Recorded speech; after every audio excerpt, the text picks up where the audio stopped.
સેવા સમાજ ન્યૂઝમાં આપનું હાર્દિક સ્વાગત છે। વડોદરા શહેર એલસીબી ઝોન 2 દ્વારા અટલાદરા પોલીસ સ્ટેશન હદ વિસ્તારમાંથી શંકાસ્પદ વ્હેલ માછલીની ઉલટી એમ્બેરગ્રીસ જેનું વજન 5 કિલો 292 ગ્રામ હોય જેની કિંમત 1,58,70,000 હોય તેની સાથે 6 મોબાઈલ ફોન જેની કિંમત 1,77,000 સાથે એક કાર જેની કિંમત 5 લાખ મળી કુલ 1,65,53,000 મુદ્દામાલ સાથે 6 ઇસમોને ઝડપી પાડવામાં આવ્યા હતા। સુરેન્દ્રસિંહ ચાવડા, ગૌતમ વસાવા, દીપક રબારી, સિદ્ધાર્થ ઉર્ફે સની તડવી, સૂરજસિંહ કાબોજ, સજય ભરવાડ 6 ઇસમોને બિલ કેનાલ પાસેથી ઝડપી પાડી આગળની કાર્યવાહી હાથ ધરવામાં આવી હતી। વ્હેલ માછલીની ઉલટી તેના ઉપયોગની વાત કરીએ તો એમ્બેરગ્રીસ વ્હેલના આંતરડામાં મીણવાળો પદાર્થ છે જે અત્તર તથા ચાઇનીઝ દવાઓ બનાવવામાં અત્યંત મૂલ્યવાન પદાર્થ છે જે વ્હેલ માછલીના બોડીમાં મળી આવે છે। વ્હેલ માછલીને ભારતીય વન્યજીવ રક્ષણ અધિનિયમ 1972ના અનુસૂચિ હેઠળ સુરક્ષિત છે જેથી ભારતમાં તેનું વેચાણ, સ્થળાંતર, કબજે અથવા વેપાર કરવો ગેરકાયદેસર છે। ત્યારે આ અંગેની એસીપી એવી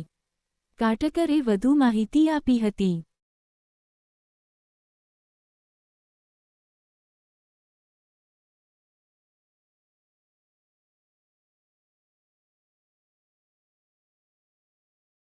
વડોદરા શહેર પોલીસ કમિશનર શ્રી નરસિંહા કોમર સાહેબની સૂચના અને માર્ગદર્શન મુજબ વડોદરા શહેરમાં ગુનાહિત પ્રવૃત્તિ અટકાવવા માટે સૂચના મળેલ જે આધારે એલસીબી ઝોન 2ના જે માણસો છે એ પેટ્રોલિંગમાં હતા। એ દરમિયાન એમને માહિતી મળેલ કે અટલાદરા પોલીસ સ્ટેશન વિસ્તારમાં આવેલ બિલ કેનાલ રોડ પર ધ માર્ક કોમ્પ્લેક્સના ગ્રાઉન્ડમાં કેટલાક માણસો સ્વિફ્ટ ડિઝાયર ગાડી જેનો નંબર GJ06PN 384માં વ્હેલ માછલીની ઉલટી એને એમ્બરગ્રીસ નામનો પદાર્થ શંકાસ્પદ રીતે વેચાણ કરવાના ઈરાદે ફરે છે તેવી માહિતી મળેલ જે આધારે એલસીબી ઝોન 2ના માણસો દ્વારા જે માણસો હતા એમની વિરુદ્ધ અટલાદરા પોલીસ સ્ટેશનમાં કાયદેસરની કાર્યવાહી કરી